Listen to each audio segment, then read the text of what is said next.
The Hudson River State Hospital opened its doors in 1871 and was once a beacon of innovation in mental health care. But today its legacy is marred by a history of suffering, overcrowding, and social change that continues to shape public perception. The hospital gradually closed its doors between 1994 and 2002, and now the very image of this complex has become a point of contention in the site's redevelopment plans.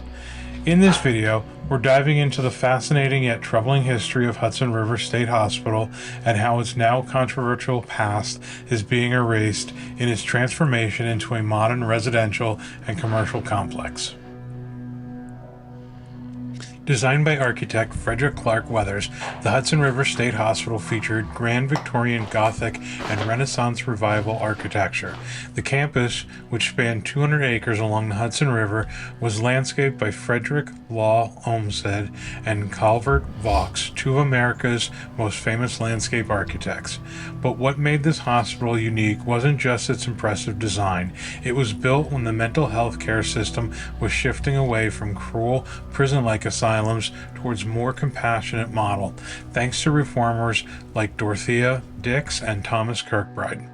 The Hudson River State Hospital was a physical manifestation of this new approach. Beautiful grounds, fresh air, and space for patients to roam freely.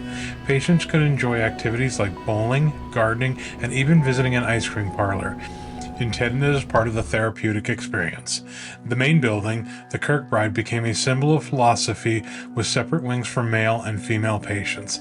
The hospital even offered modern amenities like steam heat, baths, dining rooms to create a comfortable environment for those who lived there. However, despite the early optimism, the hospital soon faced significant problems. By the mid-20th century, overcrowding became a critical issue. What was supposed to house just a few thousand patients quickly grew to over 6,000, stretching the facility's resources to a breaking point. As public opinion shifted, the hospital's original promise of humane treatment began to falter. Treatment methods like lobotomies and electroshock therapy, combined with severe overcrowding, led to the eventual decline of the Kirkbride-style institutions nationwide. By the 1960s, a series of fires, neglect, and lack of funding accelerated the hospital's collapse. The 1960s saw a major fire in one of the wings, and as the 1980s rolled around, more and more wings were closed due to deterioration. In 1994, the hospital merged with the Hudson Valley Psychiatric Center. In 2001, the Kirkbride building was shut down. By 2003, the entire facility was abandoned, left to rot in the hands of several corporations who failed to maintain the property. Since then, the site has fallen into decay, with fires, weather damage, and vandalism taking their toll. But the hospital's troubled legacy didn't end there. In the wake of the hospital's closure, many of the patients who were deinstitutionalized found themselves homeless, incarcerated, or stranded in overcrowded care facilities, as the system failed to provide for their continued care. The promise of compassionate care was replaced with the grim reality for those who needed help the most.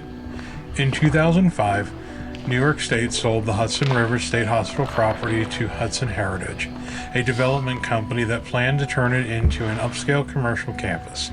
Their vision?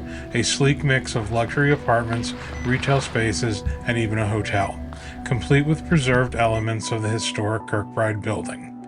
But despite the grandeur of their plans, something is being left behind: the hospital's history and the people it were meant to serve.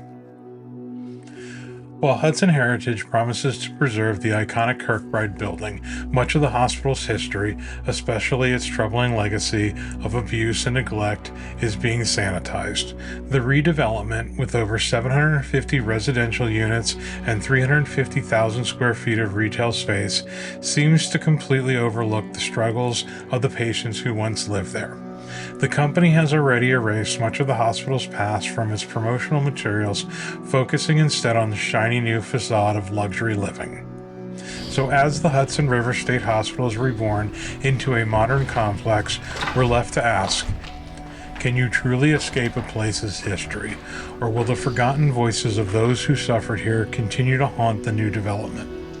Let us know your thoughts in the comment below, and if you found this video fascinating, Make sure to like, share, and subscribe for more deep dives into history's most intriguing places. Until next time, explorers, stay safe.